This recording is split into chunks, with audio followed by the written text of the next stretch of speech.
ആറാട്ട് മോൺസ്റ്റർ എല്ലാം തിയേറ്ററിൽ ഫ്ലോപ്പായി. ലാലേട്ടൻ്റെ പെർഫോമൻസ് മോശമായിരുന്നു. അവനെ കിട്ടി അവൻ്റെ കവാലടിച്ച് പൊട്ടിക്കണം. ആദ്യം അവനാണ് അടിക്കേണ്ടത്. എൻ്റെ കൈ കിട്ടിക്കഴിഞ്ഞാൽ അവൻ ഇവിടെ ഉണ്ടെങ്കിൽ അവനെ അടിക്കാൻ വേണ്ടി ഇരിക്കുകയാണ്. ഒരു വിവരം കേട്ട പ്രസംഗം കാണുന്നതുകൊണ്ട് ഒരു കാര്യം പറയാനുള്ള വെച്ച് കഴിഞ്ഞാൽ ഈ തിരുവനന്തപുരം തുമ്പ സ്റ്റേഷൻ എന്ന് പറയുന്നത് ലാലേട്ടന് തിരിച്ചു വരില്ല എന്നൊക്കെ ഒരുപാട് പറയുന്നു. കഥയൊക്കെ പറയുന്ന മോശമല്ലേ, ഒരു തിരിച്ചുവരവൊന്നുമല്ല. നല്ല ഡയറക്ഷൻ, നല്ല ഡയറക്ഷൻ, നല്ല സ്ക്രിപ്റ്റ്, അടിപൊളി സിനിമ. തിരിച്ചുവരവാണ്, സൂപ്പർ സിനിമ, രക്ഷയില്ല. ആദ്യം മുതൽ അവസാനം വരെ നല്ല കൈയടക്കമുള്ള അഭിനയം, ഒന്നും പറയാനില്ല. ഇത് മോഹൻലാലിൻ്റെ ഒരു തിരിച്ചുവരവാണ്. അടിപൊളി പടം വെച്ചാൽ നല്ല രസമുണ്ട്. ഫസ്റ്റ് ഹാഫ് ആയാലും സെക്കൻഡ് ഹാഫ് ആയാലും തകർത്തിട്ടുണ്ട്. ജിത്തു ജോസഫ് ഫിലിം സൂപ്പർ പടം, നല്ല പടം, പിന്നെ സൂപ്പർ, ഒന്നും പറയാനില്ല. നല്ലൊരു ഇമോഷണൽ ഡ്രാമയാണ്.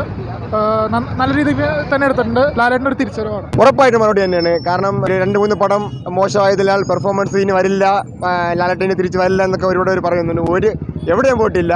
നല്ല അടിപൊളി പെർഫോമൻസ് തന്നെയാണ്. നമുക്കത് നല്ല ഫീൽ ചെയ്ത് ഇവിടെ തന്നെ നിൽക്കുന്നുണ്ട്. ആ ലാലേട്ടൻ്റെ ആ ക്യാരക്ടർ ഇവിടെ തന്നെ ഇപ്പോഴും ഉണ്ട്. എന്ത് പറയായിരിക്കും, ലാലേട്ടൻ 24 തൂക്കി കഴിഞ്ഞു. ഈ തുടക്കം ഇത് അവസാനിക്കും. 2023 അവസാനിക്കുന്നത് അടുത്ത തുടക്കത്തിൽ നോട്ടാവട്ടെ. രാജാടൻ പറഞ്ഞതിനെ പറയുള്ളൂ, വേറെ രക്ഷയില്ല. കിടിലം പടം. എന്തായാലും കണ്ണ് നിറഞ്ഞ, സത്യം പറഞ്ഞാൽ ജിത്തു ജോസഫ് ഇൻ്റർവ്യൂവിൽ പറഞ്ഞ പോലെ ഓരോ അതിൽ തന്നെ ഉണ്ട്, ട്രെയിലർ തന്നെ ഉണ്ട് സിനിമ. മെയിനായിട്ടുള്ള കേസ് രണ്ടാമത്തെ കേസ് ലാലേട്ടൻ്റെ പെർഫോമൻസ് ഭയങ്കര സന്തോഷമാണ്. കാര്യം കുറേ ദിവസത്തിന് ശേഷം ലാലേട്ടൻ്റെ ഇത്രയും ലാലേട്ടൻ ഒരിക്കലും പോയിട്ടില്ല. സിദ്ദിഖ് പറഞ്ഞ പോലെ ഒരു പടം മതി ലാലേട്ടൻ തിരിച്ചു വരാൻ. ഭയങ്കരമായിട്ട് ഇഷ്ടപ്പെട്ടത്, നല്ല പടം. കഥയൊക്കെ പറയുന്ന മോശമല്ലേ, നല്ല സിനിമയായിരുന്നു. പിന്നെ ഈ പറയാനായിട്ട് ലാലേട്ടൻ തിരിച്ചു വരാനായിട്ട് പുള്ളി ഒരിടത്തും പോയിട്ടില്ല. പുള്ളി ഇവിടെ തന്നെ ഉണ്ട്. ഇതൊരു തിരിച്ചുവരവൊന്നുമല്ല, പുള്ളി ഇവിടെ തന്നെ ഉണ്ട്. പുള്ളിയുടെ ഈ സിനിമകളൊക്കെ മോശമാവുന്നത് ഒരു എന്ത് പറയാനായിട്ട്, അത് പുള്ളിയുടെ ഒരു തിരിച്ചുവരവോ അല്ലെങ്കിൽ നല്ല സിനിമയാവുന്നോ അങ്ങനെയൊന്നുമല്ല. പുള്ളി 40 വർഷമായിട്ട് സിനിമയിൽ അഭിനയിക്കുന്ന ആളല്ലേ. പുള്ളിയുടെ പെർഫോമൻസ് ഒക്കെ വേറെ ലെവൽ തന്നെയാണ്. എന്തൊക്കെ പറഞ്ഞത് നമ്മൾ അതിനെക്കുറിച്ച് സംസാരിക്കേണ്ട കാര്യമില്ല. അത് ബാക്കി പ്രേക്ഷകർ കണ്ട് വിലയിരുത്തട്ടെ. സിനിമ നല്ല സിനിമയാണ്. പേഴ്സണലി എനിക്ക് നല്ല ഇഷ്ടപ്പെട്ടു. ബാക്കിയുള്ള കാര്യങ്ങളൊക്കെ കാണുന്നവർ വിലയിരുത്തേണ്ടതാണ്. അടിപൊളി പടം കേട്ടോ. മോഹൻലാലിൻ്റെ ഒരു വമ്പ തിരിച്ചുവരവ് തന്നെയായിരുന്നു ഇത്.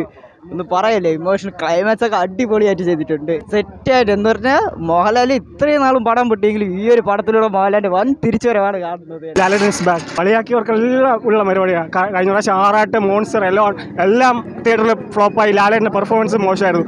ബട്ട് നേരെ ഒന്നും പറയാനില്ല, വാക്കുകളില്ല. സത്യം പറയാൻ literally as a Lalettan fan പ്രൗഡെന്ന് പറയാം. അത്രയ്ക്ക് ഒരു രക്ഷയില്ല. നമുക്ക് സന്തോഷം കൊണ്ട് പറയാൻ വാക്കുള്ള ഗൂസ് ബംസ് ആണ്.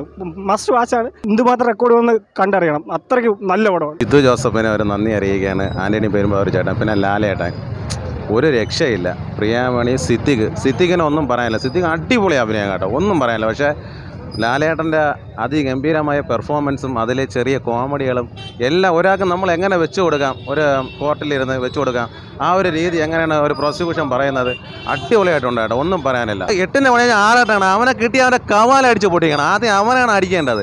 എൻ്റെ കൈ കിട്ടിക്കഴിഞ്ഞാൽ അവൻ ഇവിടെ ഉണ്ടെങ്കിൽ അവനെ അടിക്കാൻ വേണ്ടി ഇരിക്കുകയാണ്. കാരണം വെച്ച് കഴിഞ്ഞാൽ ലാലേട്ടൻ ഇത്രയും നല്ല പടങ്ങൾ ഇല്ലാതാക്കണ ആറാട്ടാണെന്നും ഒരു വിവരം കേട്ട പ്രസംഗം കാണുന്നുമുണ്ട്. ഇവനൊക്കെ എന്തിന് ചെയ്യാം. ഈ ഒരു കാര്യം പറയാനുള്ള വെച്ച് കഴിഞ്ഞാൽ ഈ തിരുവനന്തപുരം തുമ്പ സ്റ്റേഷൻ എന്ന് പറയുന്നത് തുമ്പ സ്റ്റേഷൻ്റെ തൊട്ടടുത്താണ് എൻ്റെ വീട്. ശരിക്കും പറയാനുള്ളത് തുമ്പ പോലീസ് സ്റ്റേഷൻ ആദ്യം തുടക്കത്തിലെ കാണിയ തുമ്പ പോലീസ് സ്റ്റേഷനാണ്. ശരിക്കും പറഞ്ഞാൽ എൻ്റെ നാട്ടിൽ എൻ്റെ വീടിൻ്റെ അടുത്തുള്ള സ്റ്റേഷനാണ് വന്നിട്ടുള്ളത്. പക്ഷേ അടിപൊളി ലാലേട്ടൻ, സത്യം പറഞ്ഞു കഴിഞ്ഞാൽ പ്രാർത്ഥിച്ചിട്ടാണ് വന്നത്. ലാലേട്ടൻ്റെ പടം അതിഗംഭീരമാവണമെന്ന്, ഇതൊരു വൻ വിജയമായി തീരും എന്ന് ദൈവവിശ്വാസത്തിൽ പറയുകയാണ്. ലാലേട്ടൻ ഒരു ബിഗ് സല്യൂട്ട്. അല്ലല്ല, ഇടയ്ക്കിടയ്ക്ക് ട്വിസ്റ്റും ടേൺസ് എല്ലാവരും ഉണ്ട്. അടിപൊളിയായിട്ടുണ്ട് പടം. നമുക്കൊരു ഫീൽ ഉണ്ട് ആ പടത്തിന്. ഇമോഷണലാണ്, ശരിക്കും ഇമോഷണലാണ്. പെർഫോമൻസ് അടിപൊളിയായിട്ടുണ്ട്. ലാലേട്ടൻ സിനിമയിലും ഒരു തിരിച്ചറിവാണ്, ഇതിലും ജീവിതം അടിപൊളി തിരിച്ചടിയാണ്. അടിപൊളി ബ്ലോക്ക് ബസ്റ്റർ 100%. ലാലേട്ടൻ എന്നും മലയാള സിനിമയിൽ ഉദിച്ചു നിൽക്കുന്ന താരസൂര്യനാണ്. ഇനി തിരിച്ചു വരേണ്ട ആവശ്യമില്ല. കാരണം നമുക്ക് ഈ ന്യൂ ഇയർ 2024 ന്യൂ ഇയർ നമുക്ക് ഇപ്പോഴേ ആഘോഷിച്ച് തുടങ്ങാം. വിമർശനങ്ങൾക്ക് ശക്തമായ മറുപടി. 2023 ഏറ്റവും മികച്ച പടം എന്ന ചോദ്യത്തിനുള്ള ഒറ്റ ഉത്തരം ജിത്തു ജോസഫ് ഡയറക്റ്റ് ചെയ്ത നമ്മുടെ നേരായിട്ട് തന്നെ പറയുകയാണ്. യാതൊരു സംശയവുമില്ല.